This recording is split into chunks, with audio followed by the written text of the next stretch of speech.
Hello, welcome. Come sit down. I am the famous detective and your host, Zachary Hare. With me is my colleague, Dr. Jack Wingowski. I like the sound of that. Doctor. Hello, Doctor. Hello to you, Doctor. And how do you do? I'm doing fine. All right. This is, of course, the Baker Street Podcast. It's so good to be back talking about the show Elementary. We have actually been trying to do this show for almost a month, but stuff kept happening. But it kind of worked out because we're going to be talking about the first show of the new year when, Moriarty returns. Are you excited, Jack? I am excited. They have taken the quintessential Moriarty and wrapped him into a love affair with Holmes, very reminiscent of Irene Adler, and she is back with a vengeance. Oh, yeah, my jaw just hit the floor, and that was such a risk, but it paid off. It did. When they were setting up this episode, you could kind of tell where this was going. She's the rat in the cage. She's trapped, but there's something going on. I didn't see it going the way I thought. This was her plan all along. That whatever this was happening was in place to spring her, to get her back out into the open. Yeah, so of course this is season 2, episode 12, The Diabolical Kind, and as you said, I mean, I thought it was like, oh god, this is just gonna be her, because we started off and we know, and I knew she wasn't gonna be in Nora. I thought she was actually gonna have escaped. I mean, before the episode, because I think Moriarty's the type that can make arrangements to escape from prison. Right. No less than how many? The agent only found 10, and she found no less than 17. Yeah, something like that. And like I thought, I'm thinking this is the kidnapping, because I knew something was up in the beginning when they walk into the house and kill the father, because you kill the person that's gonna pay. It's not a normal kidnapping. And we finally meet the face to the voice of the fake Moriarty. And I've seen the actor before because he's a British character actor, like, but I didn't recognize his voice when I first heard it. But up was how nice he was being to the little girl. Yeah, I guess I guess it makes you kind of want to say hey, maybe he's not so bad. He's not trying to scare the little girl, but still, to me, for somebody so near the top of the food chain, he was a little disappointing to me. He seemed more like a henchman. Yeah, a henchman, a low-level lackey, not the guy that was really kind of orchestrating this high-level escapade. On top of that, double-crossing, one of crime's most illustrious patrons. How do you like that phrase? I don't believe I got that all out. I see what you mean. Yeah, he didn't really. I don't know. Seem like the person that would be Moriarty's second, and someone that could pretend to be Moriarty when she needed him to be. Yeah, I mean, enough. He would have to be enough of a criminal to do the job, but not enough of a criminal to have his own ambitions. To tell you the truth, I could see Sebastian Moran as the lieutenant. Yeah, that's a good point. He would have made a perfect Sebastian Moran because he's almost like that third tier. Yeah. But definitely the willing henchman and smart as all get out. Yeah. And that's kind of where he was. But he's dead now. So yeah. Well, they never expressly said he was dead, but he probably is. They probably left in the air in case they ever want to say, "Oh, he really survived his whatever in prison." But yeah, I know who would be good lieutenant. I mean, remember F. Murray Abraham earlier in the season? As like the guy would like his pacemaker. Oh, last season I should say was the pacemaker. Right. Yeah, I could see him as a second in command, or that black guy that got shot by Moriarty. But yeah, I mean, he just doesn't seem like a second. But we're digressing on that. But So of course, this whole thing we learned that. See, this is where we learned that not only has Moriarty been writing Holmes, he's been writing back. Right? There's definitely he wants to say it's a study, but I think there's a little more to it than that. Obviously, they've had a little love connection there, trying to make a little Sherlock. But yeah, What? I think what it's going to come down to is she's that they've kind of made his character uh, in the deductive science really more of a sociopath, except that he's chosen the other side of the criminal element, which I don't think the original Sherlock was. You know, he knew the original Sherlock knew how to deal with royalty. He went to public concerts. He knew the classical things where our new Sherlock is kind of a social misfit, but only because he I think his character truly is sociopath, and to me that kind of takes away a little bit, instead of avoiding the emotions, that he has a really hard time feeling them, and that's where she is. She can't feel like that. And so Moriarty really has that connection with Holmes, is they really see the world in the same way, it's just on different side of the tracks. Well, like the BBC Sherlock, he's even fully says it in the show. I'm a high functioning sociopath. This one, I don't think he's much of a sociopath as he is a bit introverted and an outcast because he obviously feels. He just doesn't know what to do with that. He doesn't know how to act. Yeah, and I that's where I think both shows kind of have a weakness on the character, where Sherlock Holmes definitely, when he's confiding in Watson, that there is definitely that element of separation, but his tact, he's hired because of his tactfulness, and people that came to his office were very much, how much say, comforted, whereas they're very much, when he's talking to the bereaved widow, he's very aggressive and to the point. But it works because we think of him as cold and aloof, which kind of really was the intent of the original character. But even in the books, he's the first one to comfort the widow, protect even kind of protect the criminals that do the crime, for just causes. Well, here's the thing. Though this is the way I've said this many times about this show. Like what this is a completely new take on Holmes. And from what they've done in this season, and especially last, they've really made this their own Holmes. See, and it's like you said, Holmes in the original books was not so like he knew how to act socially. Well, and that makes more sense in back in Victorian days. You were a gentleman, you knew how to act. But I think what they're doing here, and the way to view it is, he's not he was Holmes on his own. He's become he's becoming different. He's changing because he's with Watson. He's becoming the Holmes we know because he's Holmes and Watson now, and that's what makes the difference in how he acts. But he kind of, like you said to Moriarty, or the exchange between him and Moriarty and Watson, is that he's learning, and hoped at some point that Moriarty would too. Yes. Well, I think it's another thing. It's also best put in the end of last season.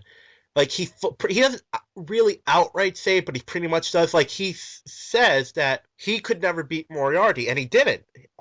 Sherlock Holmes didn't beat Moriarty in this universe. Holmes and Watson beat Moriarty. Right, but she's not.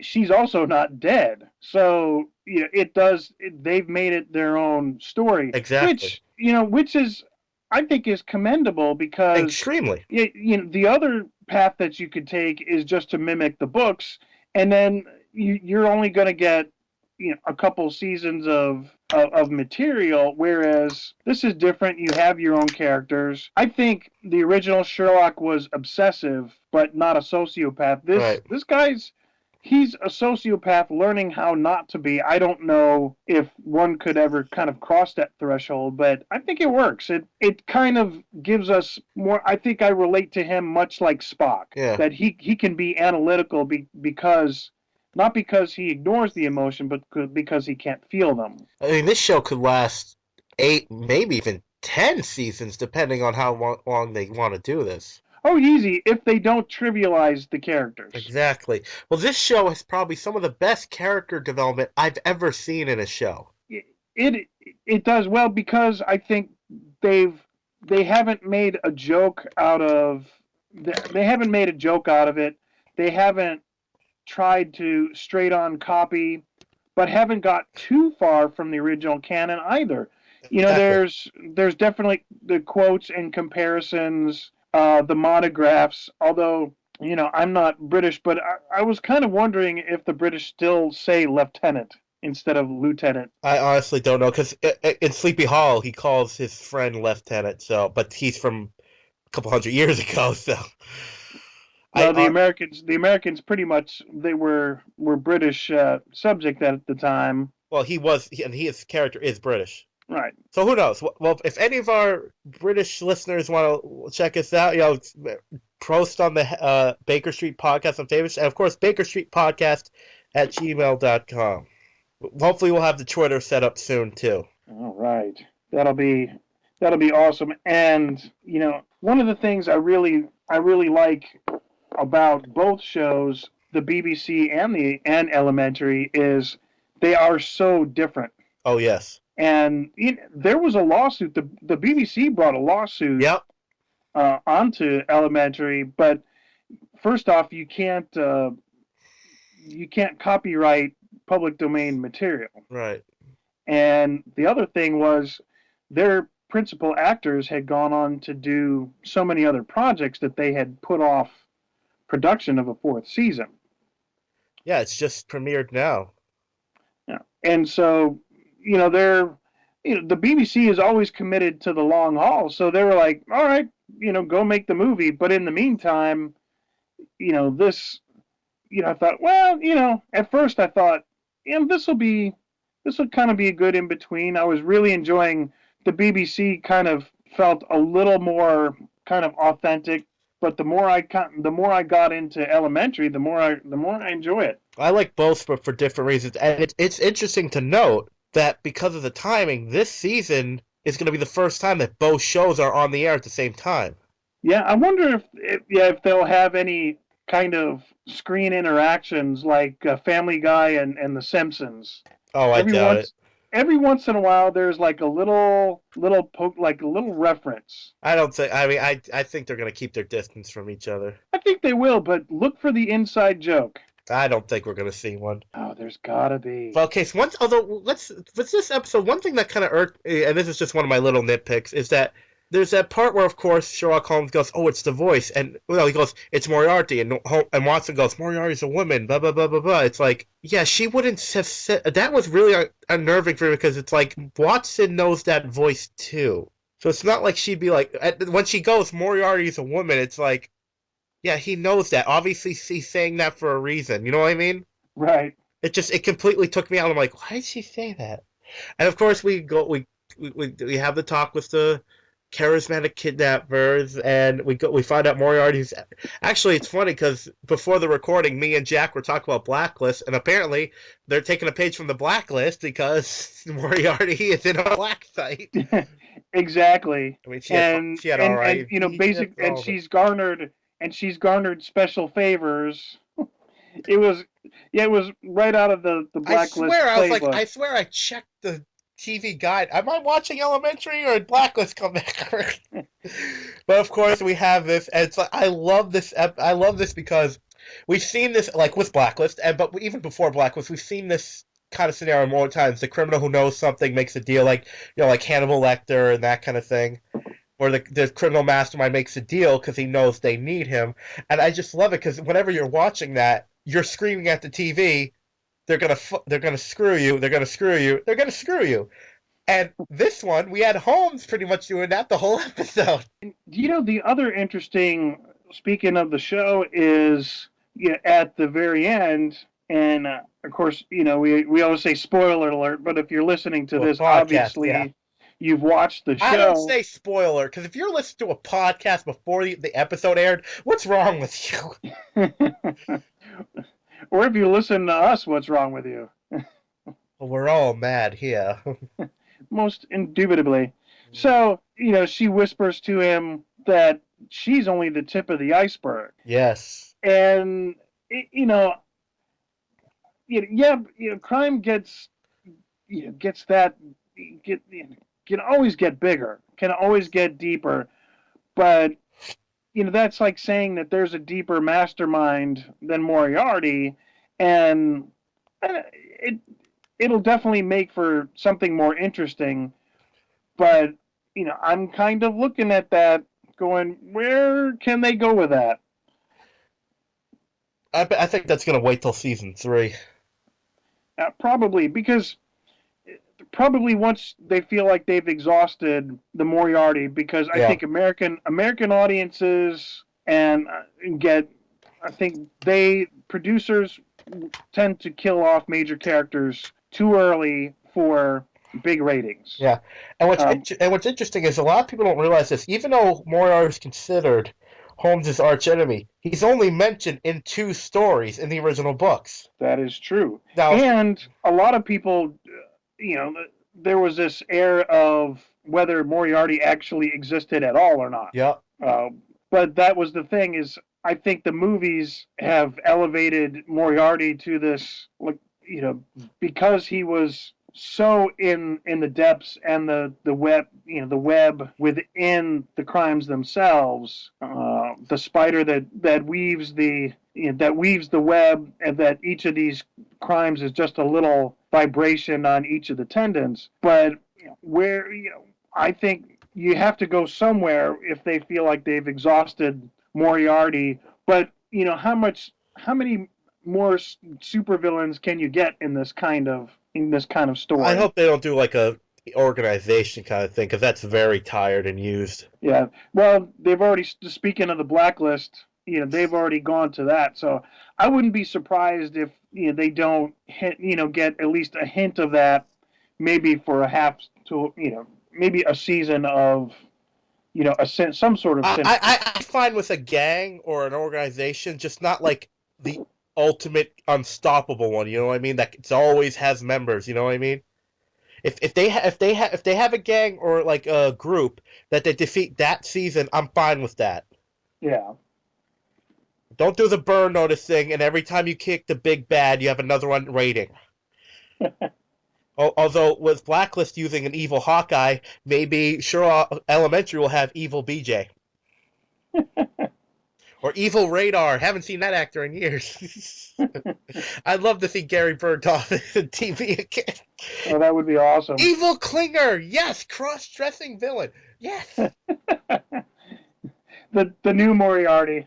Oh God, Moriarty's not really a woman like they did with Miss what's her Hudson, name? Mrs. Hudson. Mrs. I'm Hudson. waiting for her to come back. I really, and that was actually an interesting character. I had no idea that was a man at first. Well, they started referring to the Adam's apple, so you kind of figured. Well, it's a funny story, but I missed that scene, and I was 20 minutes late when it's that episode. So that came to as a big surprise to you, huh? Well, she's actually a famous transgendered actress. I think she's one of the first people to actually play. Like she's got all these accolades and stuff. She's a very fascinating actress. Okay, now of course we go to the Moriarty cell, and this actor who was the bad guy in Iron Man 1. He was a regent in Warehouse 13. And I love the scene, and I love. It's actually a cool idea because what if you have, the I'm still thinking of these movies where the seductress, like it's like she's gonna trick you, she's gonna trick you, she's gonna trick you. It's like we already considered by that. That's why I'm gay, and I'm like, I like that. I like that's a very good forethought. Yeah, it's like, of course, the first thing he says is, he has many ways to. She has many ways to seduce, and of course, she reeled in the end. She did reel him in. She got him Yep. within striking distance and rang his bell, God. and didn't have to. She could have killed him, but didn't. Yeah. So of course, and after that, we find like she got. I just love when they bring her to the police and Holmes is just like freaking out, and I'm with them. It's like this is a woman who could set up a blinking communication system with someone she walks by on the street. What are you doing? Well, his frustrations. I mean, Oh yeah. he's he had gotten involved, you know, and he really identifies with her, and I think that's going to be, as much as we think that he's kind of gotten over this, and she is who she is. He's not over her, and probably never will be. I find it interesting that there was a little tit for tat between her and Watson, and a little bit of jealousy there. Well, I love you can see it, and this is what how Natalie Dormer is such a good actress. Like you can see that she doesn't. She's trying to pull off like, oh, I don't care, like whatever. It's like, but it's like you'd see in her eyes that she really is jealous of Watson. She really does care for Holmes, and her love for Holmes confuses the hell out of her.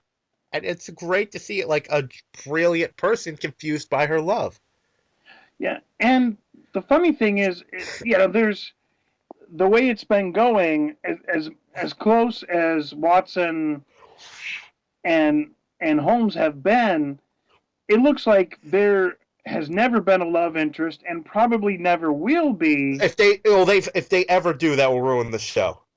Oh, absolutely, unless it's one of those like Seinfeld moments where No, the thing. even as anything, I really think it would ruin it because I'm so sick of this idea that just because you got a man and a woman in a show, they have to sleep together eventually. I got female friends that I don't want to sleep with. I'm not gonna sleep with, and they're not gonna sleep with me because we're friends. That's all it is. That's true, but they also aren't going to have that deep personal connection and start to show jealousy, which sends kind of mixed signals. Well, I think you can have that in a close friendship as they and a partnership as they've had because there is feelings there that are growing and a lot of people said this is the season of Watson and I'm curious to see how they're going to explore that. Well, I think it's more going to be investigative. I don't think their relationship is going to bloom. I think, in the classical sense of Sherlock and Watson, that they are a pair, and that kind of interaction, excuse me, would ruin the friendship between the two. Completely. I don't think the writers will ever make that mistake. They're never going to say. Although I still contend that there's someday going to do an episode where Holmes and Watson wake up together completely naked for whatever reason. They didn't sleep together, but something happened, and they got to Well, figure out what. well, that's been on every sitcom since Three's Company. Yeah, I know. I just think that would be a fun. I think it would be even funnier if Holmes figures out what happens but doesn't tell Watson just to screw with her. Or vice versa. Oh, yeah, it's true. And well, it's funny because even though we say that, I did not have a problem with Watson sleeping with Mycroft. Yeah, it's. I mean, if you know the story, it's still kind of ooky, but at least it maintains the pair. Yeah. And so, okay, so in this episode, we get the back. I just love Johnny Lee Miller because his anger towards Moriarty is so good. And now so most of the episode, I think everyone's else. Okay, the kidnapping is a plot by Moriarty. So I see when I first watched the episode, this is what I thought it was. I thought it was a preordained plan. Like if I ever get captured, you do this, and then I'll get released. Right. But then as the story progressed, I'm thinking, wait a minute, maybe not, because she seems like she could have done this, she could have done, and then I knew that wasn't the case. The second when he had her say hello to your mother, I'm like, ooh, she's her mother. Yeah, that's she's showing the anger, and and the coding in the newspaper, Yeah, and the where sketches. so there's two things where something's going to take us to that island at some point. I think something's got to take us back to London soon, and I don't know if we'll get back to London this season. Maybe. but what's one I don't know what we haven't covered yet in the show, but the portrait of Watson. where was that a was that preoccupation a little bit of jealousy, or is that a little girl on girl lovey thing No, I there? don't think. I think it's fascinating because, like Holmes said, she was she. I mean, Holmes and Moriarty are very much alike, and the thing that's definitely like them is who could ever surprise him? And Watson not only surprised but beat Moriarty. So there's this fascination, maybe even obsession there. And I love how they didn't really talk about that. Did you notice that? There's a Yeah, they huge picture of Watson, and we don't really talk about that. yeah they just kind of okay, well, it was kind of the awkward it was the awkward pause right there. It was the elephant in the room. Yeah. You know what I want to know? I want to know now that the episode has wrapped, who gets that picture? Because if I was Lucy Liu, I'd be like, I get that, right? I'd hang in my house like, there's me. Maybe Doherty took it back home and as a little trophy. Who knows? Yeah, but you know what, Natalie Dormer, you're saying? No, Doherty. Harold. What's the Sherlock? You mean Johnny Lee Miller? Not yeah. No. Not the guy that created the series. Oh, I was like, which actor's named Dory? My mind was going a little, but No, the writer of Sherlock oh, okay, or Elementary. I mean, okay, maybe yeah, that'll I be his little reward. yeah, I could, I wouldn't mind a Lucy yeah, Liu Robert portrait of. Doherty. Okay, now I see who you're talking about. Yeah, my brain was thinking the actors, but yeah, that'd be funny. But I love Holmes. I mean, we really had a view into Holmes this episode, in my opinion. Yeah, I think you can only take that in with his character. You got to kind of break that psychopath thing just a little. At some point, that truly, other than Irene Adler, she's really the love of his life. Well, I liked how they addressed it. I mean, and home Watson says it when he's talking about like how he still has feeling for him. And Holmes doesn't love Moriarty. He loves Irene Adler, and his brain can't separate that Irene was like an invention for the most part, and so he still has strong feelings for her. I think that's the way to view it. Yeah, yeah, it could be. The maybe he just loves the idea of her. Yeah, but they had to. That was Irene Adler was such a big part of the first series on the original canon. But don't forget, she was more. She wasn't a love as more an ideal, a Exactly. reminder that you can really trust no one, that you have to be on guard, and that the the piece of the puzzle can come from anywhere. That that because that Victorian era philosophy was that the men are the masterminds, that this couldn't be a woman, and those kind of errors in judgment is what loses a case. And in this, it's more a love. It that weakness came from the heart more than a lack of judgment. Yes, exactly. And oh, I just love the we look in the Sherlock in this episode and we just see so much in what he wants Moriarty, but he knows she's a murderer. She can never but she and this is just the brilliance of it. She you know what it kind of reminds me of actually for I mean this is a bit of a geek reference, but I said it reminds me of Demona from Gargoyles. Did you watch that show? I've only very very sporadically Well, enough to say I in saw an that show, episode. you had they were they were gargoyles and they were all good guys, but there was one the main character's love interest. You didn't know what to expect for, her. And a lot of times she tried to be good for him, but she didn't understand it. Like I think that's what Moriarty's doing now. She wants like she said she could have killed the guy. She could have escaped any time, and she could have left after she killed the men that kidnapped her daughter.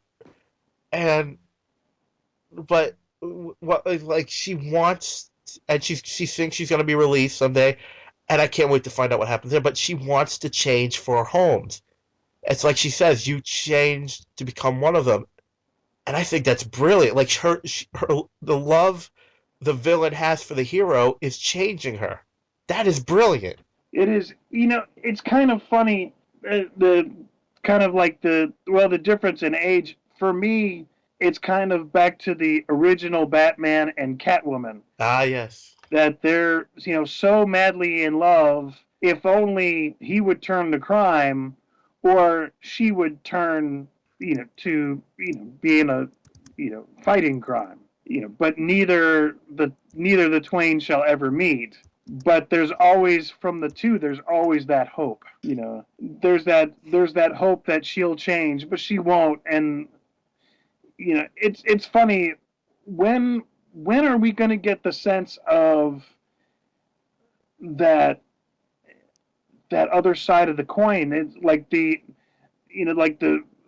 old saying that the only difference between the police and the criminals is the police have the weapon and the keys. Right. I'm really interested to see where they go. Like I said, this show does character development amazing. Do not make a character do something that doesn't make sense or doesn't work.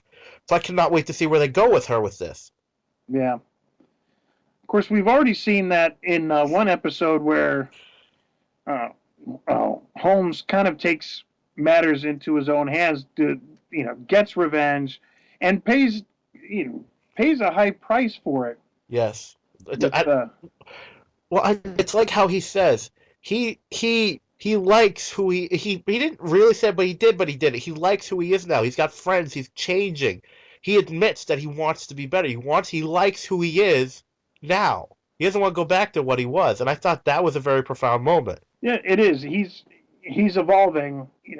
How far it remains to be seen. I think that's going to be one of the techniques that they probably will draw out for quite a while. So of course, of the big reveal that like we said, the girl is actually Moriarty's daughter. I just love the idea of because it's like there are people in the world you want to piss off. You don't piss off Moriarty. It's like you are dead. You cannot hurt someone she actually cares for. Actually, that could be a great episode. Someone hurts Holmes and she goes after them. Yeah, I thought it was really fitting when when she catches up with her lieutenant and after the kidnapping, and she's really just all pissed off, and she says, "Oh no, I have." Would she say something like, "I have something much better planned for you"? Yeah, which we never really found out what it is, but Yeah, he just wakes up dead with a big slash across his throat, a pile of bodies which she's sitting in the middle of waiting oh, for. that was whoever. I mean, the cinematography in this episode is fantastic. It is. I love the guy crying. Remember that? Yeah. She made me, and then she's like, "Bam!" It's like, yes. Oh man. I mean, it'd be imagine if they turned Moriarty into like an anti-hero. That would be a risky thing, but if they could make it work, Well, I think they kind of did. yeah. That she wasn't the criminal in this as much as she was the victim. I wasn't sure. really thought she was going to be, but she genuinely was not behind this kidnapping. Yeah, that was quite the twist, and that's giving us empathy for Moriarty. Oh, that moment in the end when they're talking to each other. Oh, that was good. Yeah, it's kind of funny. Except for the fact that she needed medical attention, I really thought when she kind of fell into his arms that he was going to kind of let her out the back door. I thought she was going to die. Yeah, I think they kept alluding to the fact that she had a lot of blood loss, but was going to need medical attention. I just can't. But overall, I would definitely give this episode a very good rate. The show's back this season, and I'm very excited about where they're going to go with everything. Yeah, it's. I think it's going to continue. If it continues the way it's going, I think it's it could well last into another 10 seasons. Yes. And I think between you and me, I think this has been a really good start. Yeah, and one thing that was interesting that Holmes did, he says like he's talking about, and this is what the show does so well, is even says Watson is often right about these things. They really address well how Watson completes Holmes. Like she brings stuff to the cases too. So yeah, it's funny from the original canon. Of course, yeah, Watson and his occasional gambling and love interest. Eventually, he gets married.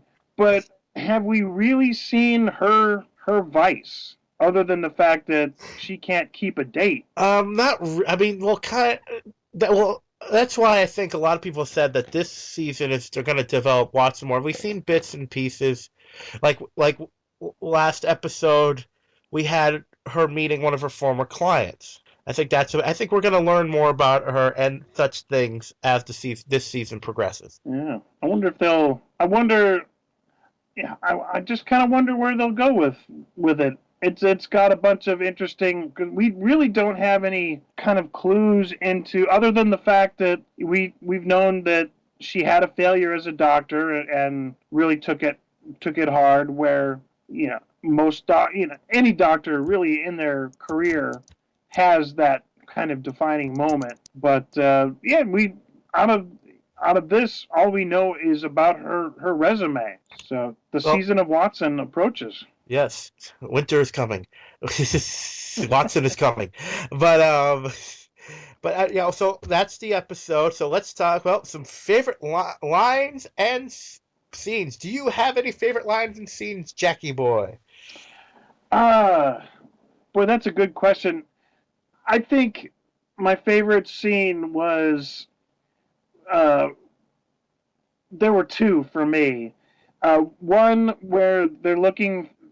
Holmes is looking through the glass at the precinct, and he's kind of writing Gregson about having her out and about, and she's sitting back behind the other side of the glass and looks in that little pouty face, and and then the other was when she's at the very end where she's sitting in the middle of all these dead bodies, half kind of gone herself, but everybody is very much dispatched and gone on to their maker.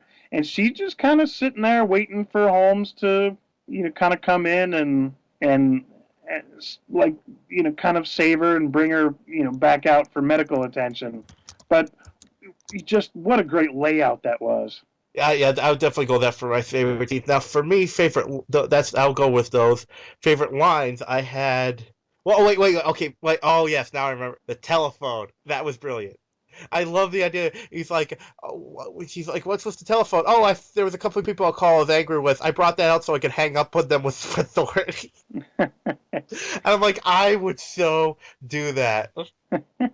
Okay, so now favorite line definitely has to be she is a mystery wrapped in an enigma that I've had sex with. That was good. Yes. Oh, something I forgot. Oh, I almost forgot to bring this before we wrap up. I like how Moriarty says she has a mentor. That's going to be interesting if we explore that. Yeah, yeah. Who taught her? Who had the balls to teach her? And I wonder if it's going to have anything to do with connection to the Holmes canon. I, well, I don't think so. I mean, I've gone through that series numerous times. I'm actually a Baker Street irregular and have perused the newsletters, and there's never been an allusion to a higher tier. So, we were saying before, it does open up a whole new realm of possibilities. Yeah, because well, we gotta remember, like we say, this is not a direct adaptation, so it might be something completely fabricated. If although it also could possibly be a one-off mention. That could be, or it could be like a. No, I don't think they would have mentioned it. Either that, the other option was this. It was kind of the Black Widow.